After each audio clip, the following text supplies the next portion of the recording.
احرام باندھنے سے پہلے خوشبو لگانا سنت ہے نبی پاک کی صلی اللہ علیہ وسلم۔ حضرت عائشہ فرماتی ہیں میں ساتھ تھی، حضور نے فرمایا عائشہ مجھے خوشبو لگاؤ، کہتی ہے احرام باندھنے سے پہلے میں نے حضور کی پشت مبارک پہ خوشبو لگائی، احرام کے کپڑے بچھا کے چادروں پہ خوشبو لگائی، بعد میں اپنے ہاتھ دھو لیں۔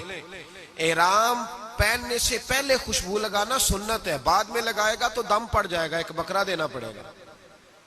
3 قسم کے کفارے ہیں، ضمناً یہ بھی یاد کر لیں، ایک دم ہے، ایک بدنہ ہے، ایک صدقہ ہے، 3 قسم کے کفارے۔ اس لیے جب آپ نے احرام باندھا ہوا ہو، طواف کعبہ کر رہے ہو تو کعبے کے دیواروں سے نہ لپٹیں، اس کو خوشبو لگی ہوتی ہے، گلاب کو خوشبو لگی ہوتی ہے، پرہیز کریں۔ ہاں جب آپ روٹین میں جائیں طواف کرنے سادے کپڑوں میں تو پھر آپ کو اجازت۔ مرد حضرات سلے ہوئے کپڑے اتاریں گے، 2 بے سلی ہوئی چادریں، سلی ہوئی بالکل نہیں ہونی چاہیے، اور آپ اپنا احرام باندھ لیں۔ احرام باندھ کے 2 رکعت نماز نفل ادا کریں۔ کچھ لوگ احرام باندھتے ہی یہ کندھا ننگا کر لیتے ہیں، یہ بڑا ضروری مسئلہ ہے، اس کو یاد رکھیں۔ کندھا صرف کعبے کے 7 چکروں میں ننگا کرنا ہے، صحیح میں بھی ننگا نہیں کرنا، اس سے پہلے بھی منع ہے۔ صرف اور صرف سیدھا کندھا ننگا کرنا ہے جب کعبے کا طواف کرنا ہے، نہ اس سے پہلے نہ اس کے بعد۔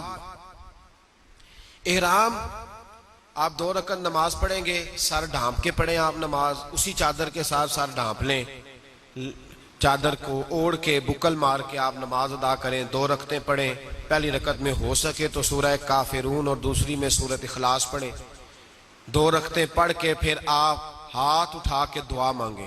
کیا دعا مانگیں؟ اے اللہ میں عمرے کی نیت کرتا ہوں، چونکہ تمتع والے نے پہلے عمرہ کرنا ہے۔ اے اللہ میں، اچھا یہ جو لوگ یہاں سے جاتے ہیں نا جدے، وہ بھی تمتع کریں گے چونکہ جا کے پہلے عمرہ کریں گے، اور جو ان کی فلائٹ پہلے مدینہ شریف کی ہے وہ بھی جب مدینے سے جائیں گے تو پہلے عمرہ کریں گے، پھر احرام کھول دیں گے، وہ بھی تمتع ہی کریں گے۔ تو دعا مانگے، اے اللہ میں عمرے کی نیت کرتا ہوں، اسے میرے لیے آسان فرما اور مجھ سے قبول فرما۔ لبیک کہیں گے۔ ہمارے قبلہ حاجی صادق صاحب رحمۃ اللہ علیہ بڑی خوبصورت بات فرمایا کرتے تھے، وہ کہتے تھے جب تو لبیک کہتا ہے تو تو کہتا ہے یا اللہ میں حاضر ہوں۔ لبیک کا معنی کیا ہے؟ اے اللہ میں، اس کے ترجمے پہ ضرور غور کریں، اے اللہ میں آ گیا ہوں، حاضر ہوں، اے اللہ میں آ گیا، یہ اس کا معنی ہے۔ آپ فرماتے تھے دیکھو نا بچے گھر رہ گئے، پیسے پڑے رہ گئے، جائیدادیں ادھر رہ گئی، ہر شے رہ گئی، اور 2 کپڑے پہن لیے جس طرح کفن پہنا جاتا ہے، اور ہر چیز چھوڑ چھاڑ کے کہا اللہ میں نے کدھر جانا تھا، میں تیرا ہی ہوں، لبیک آ گیا ہوں، میں حاضر ہو گیا، میں نے کدھر جانا تھا۔ فرمایا اس ارادے کے ساتھ اس کی بارگاہ میں جا کے اللہ آ گیا، میں تیرا ہی تھا، میں کہیں جا ہی نہیں سکتا تھا، آ گیا ہوں۔ اور نبی پاک صلی اللہ علیہ وسلم نے فرمایا جب تو ایک دفعہ یا رب کہتا ہے تو اللہ کئی دفعہ کہتا ہے میرے بندے بتا کیا بات ہے۔ تو جب ہم اسے کہیں گے کہ ہم حاضر ہیں تو کتنا کرم فرمائے گا۔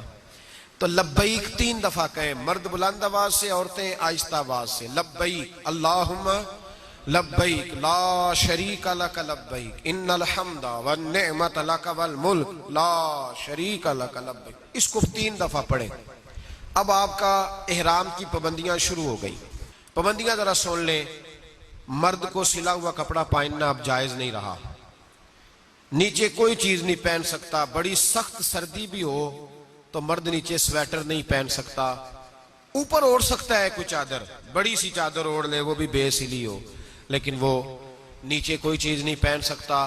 سلا ہوا کپڑا مرد کے لیے جائز نہیں، سر پہ ٹوپی، امامہ، رومال وغیرہ کوئی چیز نہیں رکھ سکتا، سر پہ کوئی چیز اٹھا نہیں سکتا، اپنا بیگ اپنے سر پہ نہیں رکھ سکتا، منع ہو گیا، سر ننگا رکھے گا۔ مرد دستانے نہیں پہن سکتا، عورتوں کو اجازت ہے۔ مرد ایسے جوتے نہیں پہن سکتا جو درمیانی جگہ کو چھپائیں، یہ جو ابھار ہوتا ہے نا، ابھار اوپر والی سائیڈ، کیا چھت کہتے ہیں ہم اسے، پیر کی جو چھت ہے اوپر والی سائیڈ، اس کو چھپانا درست نہیں۔ ہوائی چپل پہنیں گے، کینچی جوتی، ہوائی چپل پہنیں گے جس میں دوسرا جوتا پہننا مرد کے لیے احرام کی حالت میں جائز نہیں ہے۔ جسم لباس بالوں کو خوشبو نہیں لگا سکتا، میں نے پہلے وضاحت کی کہ احرام باندھنے سے، نیت کرنے سے پہلے لگا سکتا ہے، بعد میں لگائے گا تو دم پڑ جائے گا۔ خالص خوشبو الائچی، لونگ، دار چینی، زعفران، اس طرح کی جو چیزیں بھی کھانے میں ڈالی گئی ہوں، اگر ان کی خوشبو واضح ہو تو وہ کھانا بھی تناول نہیں کر سکتا۔ ہاں اگر پک جائیں کھانے کے اندر اور خوشبو ان کی محو ہو جائے پھر کھا سکتا ہے. کسی سے کوئی جھگڑا نہیں کر سکتا. ہر جگہ جھگڑا منع ہے لیکن اللہ نے نام لے کے کہا ولا جدال فی الحج, اور حج میں جھگڑا نہ کرنا. حج میں جھگڑا نام لے کے کہا. کو کتنی مرضی بھی تکلیف دے لیکن ہم نے آگے سے جھگڑا